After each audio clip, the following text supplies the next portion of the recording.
ಪುತ್ತೂರು ಮತ್ತು ಕಡಬ ಗ್ರಾಮಾಂತರ ಪ್ರದೇಶದ ಗ್ರಾಮ ಪಂಚಾಯತ್ಗಳಲ್ಲಿ ಸಲ್ಲಿಸುವ ಏಕನಿವೇಶನ ವಿನ್ಯಾಸ ಅನುಮೋದನೆ ಕುರಿತ ಅರ್ಜಿಗಳಿಗೆ ಸಂಬಂಧಿಸಿ 4K ನಿಯಮಾವಳಿಗಳು ಜಾರಿಯಾಗಿರುವ ಮೊದಲು ಪ್ರಾಧಿಕಾರಕ್ಕೆ ಸಲ್ಲಿಕೆಯಾಗಿರುವ ಅರ್ಜಿಗಳ ವಿಲೇವಾರಿಯ ಅದಾಲತ್ ಸೆಪ್ಟೆಂಬರ್ 30ರಂದು ಶಾಸಕರ ಕಚೇರಿಯ ಸಭಾಂಗಣದಲ್ಲಿ ನಡೆಯಿತು.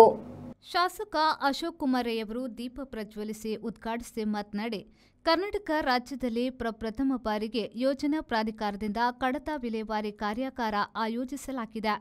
ಏಕನಿವೇಶನ ನಕ್ಷೆ ಈ ಮೊದಲು ಗ್ರಾಮ ಪಂಚಾಯತ್ನಲ್ಲಿ ನಡೆಯುತ್ತಿತ್ತು. ಅಲ್ಲಿ ಇದು ರಾಜಕೀಯವಾಗಿ ದುರ್ಬಳಕೆ ಆಗ್ತಾ ಇತ್ತು. ಬಳಿಕ ಕೋರ್ಟ್ ಆದೇಶದ ಪ್ರಕಾರ ಪ್ರಸ್ತುತ ನಗರ ಯೋಜನಾ ಪ್ರಾಧಿಕಾರದಿಂದ ಅನುಮೋದನೆ ಕಾರ್ಯ ನಡೆಯುತ್ತಿದೆ ಎಂದರು. ದಕ್ಷಿಣ ಕನ್ನಡದಲ್ಲಿ ಭೌಗೋಳಿಕವಾಗಿ ವಿಭಿನ್ನವಾಗಿ ಇರುವ ಪ್ರದೇಶ ಲೇಔಟ್ ಮಾಡುವಾಗ ಮನೆ ಕಟ್ಟುವ ಸಂದರ್ಭದಲ್ಲಿ ಸರಿಯಾದ ಪ್ಲಾನಿಂಗ್ ಮಾಡದ ಕಾರಣ ಈ ಕಾನೂನು ಬಂದಿದೆ. ಇದರಿಂದ ನಮ್ಮ ಮುಂದಿನ ಪೀಳಿಗೆಗೆ ಇದು ಸಹಾಯವಾಗಲಿದೆ. ಕನ್ವರ್ಷನ್ ಸಿಂಗಲ್ ಸೈಟ್ ಮಾಡದಿದ್ರೆ ಮನೆ ಕಟ್ಟಲು ಸಾಧ್ಯವಿಲ್ಲ. ಆದ್ದರಿಂದ ಇದು ನೀವು ಮಕ್ಕಳಿಗೆ ಮಾಡಿದ ಆಸ್ತಿಯಾಗದೆ ಅದು ಮಕ್ಕಳಿಗೆ ಹೊರೆಯಾಗ್ತದೆ ಎಂದರು. ಈ ಕಾನೂನು ಮುಖ್ಯವಾಗಿ ಕೋರ್ಟ್ ಆದೇಶ ಕೊಡಲಿಕ್ಕೆ ಕಾರಣ ಏನಂತ ಹೇಳಿದ್ರೆ, ಯಾವ ಒಬ್ಬರು ಅಥೋರೈಸ್ಡ್ ಪ್ಲಾನ್ ಅನ್ನು ತಗೊಳ್ಳದೆ, ಅಂದರೆ ಪ್ರಾಪರ್ ಪ್ಲಾನ್ ಸರಿಯಾದ ನಕ್ಷೆಯನ್ನು ಮಾಡದೆ ಸೇಲ್ ಮಾಡಿದ ಕಾರಣ ಈ ಕೋರ್ಟ್ ಇದಕ್ಕೆ ಆದೇಶವನ್ನು ಕೊಟ್ಟಿದೆ. ಈ ಪ್ಲಾನಿಂಗ್ ಇದ್ರೆ ಈಗ 9/11 ಪೋಟದಲ್ಲಿ ಕೊಟ್ಟರೆ ಏನಾಗ್ತದೆ, ನಮ್ಮ ಮುಂದಿನ ಪೀಳಿಗೆಗೆ ಸರಿಯಾದ ರಸ್ತೆಗಳು ಸಿಗ್ತದೆ. 20 ಫೀಟ್ ರಸ್ತೆ ಇಲ್ಲದೆ ನಿಮಗೆ ಸಿಂಗಲ್ ಸೈಟ್ ಸಿಗುವುದಿಲ್ಲ. ನಿಮ್ಮ ಎದುರುಗಡೆ 15 ಫೀಟ್ ಸೈಟ್ ಇದ್ದ ಜಾಗ ಇದ್ರೆ 10 ಫೀಟನ್ನು ಈ ಕಡೆ ಅವರು ಬಿಟ್ಟು ಕೊಟ್ಟು ಅದನ್ನು ರೆಗ್ಯುಲೇಷನ್ ಡೀಡ್ ಮಾಡಿ ದಾನ ಪತ್ರ ಮಾಡಿ ಆಮೇಲೆ ನಿಮಗೆ ಸಿಂಗಲ್ ಸೈಟ್ ಕೊಡ್ತಾರೆ. ಈ ಪ್ರಾಧಿಕಾರ ಇಲ್ಲದಿದ್ರೆ ಈಗೆಲ್ಲ ರಸ್ತೆಯಲ್ಲಿ ಬಿಲ್ಡಿಂಗ್ಗಳನ್ನು ಕಟ್ತಾ ಇದ್ರು. ಈಗ ನೀವು ಬುಲವರಿನಲ್ಲಿ ಒಂದು ಬಿಲ್ಡಿಂಗ್ ಆಗ್ತಾ ಇದೆ, ನೀವು ನೋಡ್ಬೋದು. ರಸ್ತೆಯಿಂದ 60 ಫೀಟ್ ಹಿಂದೆ ಬಿಟ್ಟು ಬಿಲ್ಡಿಂಗ್ ಮೇಲೆ ಬಂದಿದೆ.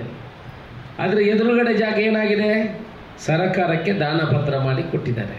ದೊಡ್ಡ ಜಾಗ ಅಲ್ಲ, ಪಾರ್ಕಿಂಗ್ ಮಾಡಬಹುದು. ಇನ್ನು ವೈಡನಿಂಗ್ ಮಾಡುವಾಗ ಅಷ್ಟು ಜಾಗವನ್ನು ನಾವು ಅಗಲ ಮಾಡಿಕೊಂಡು ಹೋಗಬಹುದು. ನಗರ ಯೋಜನಾ ಪ್ರಾಧಿಕಾರದ ಅಧ್ಯಕ್ಷ ಅಮಲ ರಾಮಚಂದ್ರ ಅವರು ಮಾತನಾಡಿ, ಯೋಜನಾ ಪ್ರಾಧಿಕಾರದ ಅಧ್ಯಕ್ಷನಾಗಿ ಅಧಿಕಾರ ವಹಿಸಿಕೊಂಡ ಸಂದರ್ಭದಲ್ಲಿ ಸಿಂಗಲ್ ಸೈಟ್ 9/11 ಅರ್ಜಿಗಳು ಬಹಳಷ್ಟು ಬಾಕಿಯಾಗಿತ್ತು. ಏಕವಿನ್ಯಾಸ ನಕ್ಷೆ ಅನುಮೋದನೆಗೆ ಸರ್ಕಾರವು ಕೆಲವು ಬದಲಾವಣೆಯನ್ನ ತಂದಿತ್ತು. ಇದರಿಂದ ಗೊಂದಲ ಉಂಟಾಯಿತು. ಕಳೆದ 2 ತಿಂಗಳ ಹಿಂದೆ 800ಕ್ಕೂ ಹೆಚ್ಚಿನ ಕಡತಗಳಲ್ಲಿ ಸುಮಾರು 400ರಷ್ಟು ಕಡತಗಳಿಗೆ ಅನುಮೋದನೆ ಕೊಡಲಾಗಿತ್ತು. 556 ಕಡತಗಳಿಗೆ ದಾಖಲೆಗಳನ್ನು ನೀಡುವಂತೆ ಹಿಂಬರಹ ಕೊಟ್ಟಿದೆ. ಇದನ್ನ ವಿಲೇವಾರಿ ಮಾಡುವ ಉದ್ದೇಶದಿಂದ ನಮ್ಮ ಸದಸ್ಯ ಕಾರ್ಯದರ್ಶಿಯ ಸೂಚನೆಯಂತೆ ಕಡತ ವಿಲೇವಾರಿಗೆ ಅದಾಲತ್ ಮಾಡುವ ಯೋಜನೆ ಹಾಕಿಕೊಂಡೆವು. ಬಳಿಕ ಶಾಸಕರ ಸಲಹೆ ಸೂಚನೆಯಂತೆ ಅದಾಲತ್ ಮಾಡುತ್ತಿದ್ದೇವೆ ಎಂದು ಹೇಳಿದರು. ಇವತ್ತು ನಾವು ಪಿಡಿಒಗಳನ್ನು ಕೂಡ ಬರ್ಲಿಕ್ಕೆ ಹೇಳಿದ್ದೇವೆ. ಯಾಕೆ ಬರ್ಲಿಕ್ಕೆ ಹೇಳಿದ್ದೇವೆ ಅಂತ ಹೇಳಿದ್ರೆ, ಒಂದು ಗೊಂದಲ ಇದೆ. ಈ 4K ಅಮೆಂಡ್ಮೆಂಟ್ ಆದ ನಂತರ ನಮ್ಮ ಸದಸ್ಯ ಕಾರ್ಯದರ್ಶಿಯವರು ಇದರಲ್ಲಿ ತೊರೋ ಇದ್ದಾರೆ, ನಮ್ಮ ಡಿಪಿಗಳು ಕೂಡ ತೊರೋ ಇದ್ದಾರೆ. ಆದರೆ ಇವತ್ತು ಪಂಚಾಯತಿನ ಪಿಡಿಒಗಳು ಅವರಿಗೆ ಇದರ ಬಗ್ಗೆ ಇನ್ನೂ ಕೂಡ ಮಾಹಿತಿಯ ಕೊರತೆ ಇದೆ. ಅವರಿಗೆ ಇದರ ಬಗ್ಗೆ ಇನ್ನಷ್ಟು ಅನುಭವವನ್ನು ಇನ್ನಷ್ಟು ಮಾಹಿತಿಯನ್ನ ಕೊಟ್ಟರೆ ಮಾತ್ರ ಅವರು ನಿಮ್ಮ ಅಪ್ಲಿಕೇಶನ್ಗೆ ಸರಿಯಾಗಿ ಪ್ರತಿಸ್ಪಂದಿಸಲಿಕ್ಕೆ ಆಗ್ತದೆ.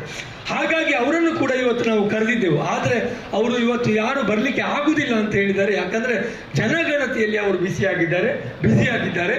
ಹಾಗಾಗಿ ಇನ್ನೊಂದು ದಿವಸ, ಒಂದು 10-15 ದಿವಸದ ನಂತರ ಪಿಡಿಒಗಳನ್ನು ಕರೆದು ಅವರಿಗೆ ಕೂಡ ಒಂದು ಮಾಹಿತಿ ಕಾರ್ಯಾಗಾರವನ್ನು ನಾವು ಪುಟದ ಮೂಲಕ ನಡೆಸಿ ಅವರಿಗೆ ಕೂಡ ಇದರ ಬಗ್ಗೆ ಪರಿಪೂರ್ಣ ಜ್ಞಾನವನ್ನು ಕೊಡುವಂತಹ ಪ್ರಯತ್ನವನ್ನು ಮಾಡ್ತೇವೆ.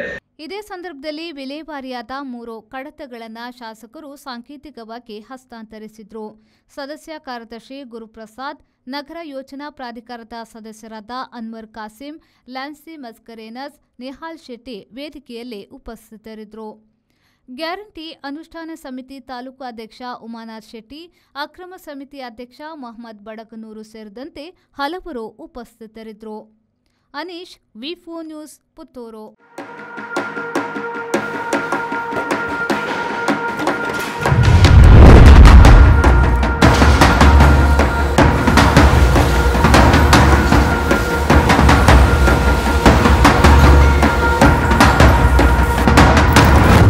Friends Winner and Ply, Industrial Area, Baikampadi, Mangaluru.